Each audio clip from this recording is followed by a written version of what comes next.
নামি দামি রেস্টুরেন্টে গিয়ে কিন্তু আমরা কেএফসি খেয়ে থাকি, তবে কেএফসি যদি এখন বাসায় তৈরি হয় বাসায় সবাই এত বেশি পছন্দ করবে। হ্যালো ফ্রেন্ডস, আসসালামু আলাইকুম। আজকের রেসিপিতে স্বাগতম জানাচ্ছি। আজকে ঝটপট ভীষণ মজাদার রেসিপি নিয়ে চলে আসলাম, একদম ঘরোয়া উপকরণে। প্রথমে দেখতে পাচ্ছেন আমি এখানে চিকেন নিয়েছি। চিকেনটাকে মাঝখান থেকে একটু কেটে কেটে নিয়েছি যাতে মশলা ভালো করে যায়।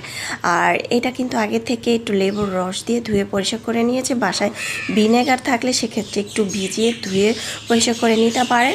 অনেক সময় চিকেনের মধ্যে কিছু জীবাণু থাকে, সেগুলো উঠে যাবে। এখন এখানে পরিমাণ মতো লবণ, তারপরে মরিচের গুঁড়া 1 চামচ, ধনিয়ার জিরার গুঁড়া 1/2 চামচ করে দিয়েছি, কালো গোলমরিচের গুঁড়া 1/2 চামচ দিয়েছি, সাদা গোলমরিচের গুঁড়া 1/2 চামচ দিয়েছি, আদা বাটা রসুন বাটা 1/2 চামচ করে দিয়েছি, দেখতে পাচ্ছেন। তারপর আমি খুব ভালো করে একটু মেখে নিচ্ছি। এটা এমনভাবে মাখতে হবে যাতে মশলাটা খুব ভালো করে যায়। তারপর আমি এখানে কিছুটা সয়া সস দিয়েছি আর ডার্ট সস দিয়েছি, দিয়ে একটু ম্যারিনেট করে রেখেছি। তারপর আমি এখানে ময়দা নিয়েছি, চাইলে কর্নফ্লাওয়ার অ্যাড করতে পারেন। 2 টেবিল চামচের মতো লবণ দিয়েছি, পরিমাণ মতো মরিচের গুঁড়া দিয়েছি, দিয়ে খুব ভালো করে মিক্স করে নিয়েছি। ধনিয়া জিরার গুঁড়া 1/2 চামচ করে, আর কালো গোলমরিচের গুঁড়োটাও আমি এখানে দিয়েছি। এখন চিকেনটাকে দিয়ে খুব ভালো করে একটু মেখে নেব। আমি কি করে মাখছি এই স্টেপটা আপনারা একটু ফলো করলে কিন্তু ঝটপট বাসায় তৈরি করে নিতে পারেন। আর এই স্টেপটা যদি আপনারা ফলো করেন দেখবেন যে মশলাটা কীভাবে চিকেনের মধ্যে যায়। আর এই যে আমি যে গুঁড়োটা তৈরি করে নিয়েছি ময়দার, এটা এখানে কিন্তু আটা অথবা ময়দা নিতে পারেন, কিন্তু আটা ময়দার সাথে অবশ্যই কী করতে হবে, এখানে কর্নফ্লাওয়ার অ্যাড করতে পারেন। যদি কর্নফ্লাওয়ার দিতে পারেন তাহলে কিন্তু অনেকটা ক্রিস্পি হবে। আর রেস্টুরেন্টে কিন্তু কর্নফ্লাওয়ারই অ্যাড করা হয়। আমি আপনাদের সিক্রেট কথাটা বলে দিলাম, সেটা রেস্টুরেন্টে কিন্তু কর্নফ্লাওয়ার দিয়ে কিন্তু এটা এত ক্রিস্পি করে। যাই হোক, আমার সবগুলো মাখা হয়ে গিয়েছে।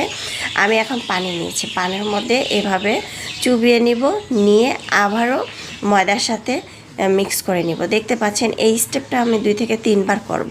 3 বার করলেই কিন্তু খুব সুন্দর একটি আঠালো এবং ডিজাইন হবে। দেখতে পাচ্ছেন আমি কিন্তু এক এক করে মিক্স করে নিচ্ছি আর পানির মধ্যে ডুবিয়ে নিচ্ছি। সবগুলো চিকেন কিন্তু এভাবেই মিক্স করে নিব। যাই হোক, সবগুলো চিকেন কিন্তু আমি এভাবেই মিক্স করে নিচ্ছি এক এক করে। এই তো আমার কিন্তু হয়ে গিয়েছে। আমি আরেকটা স্টেপ ভিজিয়ে নিলাম। রেস্টুরেন্টে যেভাবে চিকেনটাকে ম্যারিনেট করে আর ময়দার সাথে কর্নফ্লাওয়ারের সাথে যেভাবে মিক্স করে, দেখতে পাচ্ছেন অনেকটা কিন্তু ডিজাইন হয়ে যাচ্ছে। সেম এভাবেই কিন্তু এটাকে করতে হবে। আর আমি আগে থেকে কিন্তু তেল বসিয়ে রেখেছি যাতে তেলটা গরম হয়ে আসে। দেখতে পাচ্ছেন 3 থেকে 4টা স্টেপ কিন্তু আমি পানির মধ্যে দিয়েছি আর ময়দার সাথে দিয়েছি। এভাবে কিন্তু সবগুলো চিকেন দিতে পারেন। আমরা কিন্তু বাসায় বাচ্চাদেরকে তৈরি করে দিতে পারি। যখন আমাদের বাসায় চিকেনটা আনে তখন কিন্তু আমরা চাইলে এভাবে অল্প চিকেন রেখে বাচ্চাদেরকে তৈরি করে দিতে পারি। তাহলে আর বাচ্চারা রেস্টুরেন্টে যাওয়ার জন্য বায়না করতে পারে না। তবে মাঝে মধ্যে আমরা রেস্টুরেন্টে যেতে পারি, আর বাসায় কিন্তু মাঝে মধ্যে এই মজাদার তৈরি করতে পারি। তবে আমার কাছে মনে হয় বাসায় যেভাবে আজকে আমি তৈরি করেছি এটা সবথেকে বেশি মজা হয়েছে। তেল গরম হওয়ার পরে এক এক করে দিয়েছি আর দেখতে পাচ্ছেন চুলাটা বাড়িয়ে দিয়ে এটাকে ভেজে নিচ্ছি। যখন একটু লাল হয়ে যাবে তখন চুলাটা কমিয়ে দিতে হবে। এক এক করে উল্টিয়ে পাল্টিয়ে দিচ্ছি। যখন এটা এরকম লাল হবে ধৈর্য ধরে চুলার পাশে দাঁড়িয়ে এটাকে ভেজে নিচ্ছি। আবার যাতে বেশি চুলার বাড়িয়ে দিলে কিন্তু পুড়ে যাবে, পুড়ে গেলে কিন্তু খেতে ভালো লাগবে না। দেখতে পাচ্ছেন আমার কিন্তু খুব ভালো করে এটা ভাজা হয়ে গিয়েছে। এরপর যে আমি কী করব, এটাকে তেল জড়িয়ে উঠিয়ে নেব। এটা কিন্তু আমি ধৈর্য ধরে অনেক সময় নিয়ে ভেজেছি আর এটা কিন্তু এতটা ক্রিস্পি হয়েছিল। এখন আমি তেলটাকে জড়িয়ে উঠিয়ে নিয়েছি। উঠিয়ে নিয়ে একটি বাটিতে টিস্যু পেপার নিয়ে তারপর কিন্তু টিস্যু পেপারের মধ্যে রাখতে পারেন, তাহলে চিকেনের মধ্যে যে তেলটা আছে তেলটা কিন্তু উঠে যাবে। আপনারা নিজেরাই বলেন দেখতে কতটা ইয়ামি লাগছে, তাই না?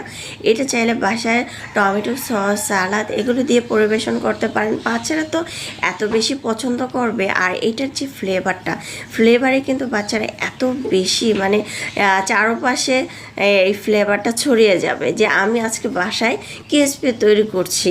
তো রেসিপি ভালো লাগলে চ্যানেল সাবস্ক্রাইব করে লাইক দিয়ে পাশে থাকবেন যদি রেসিপি ভালো লাগে। আল্লাহ হাফেজ।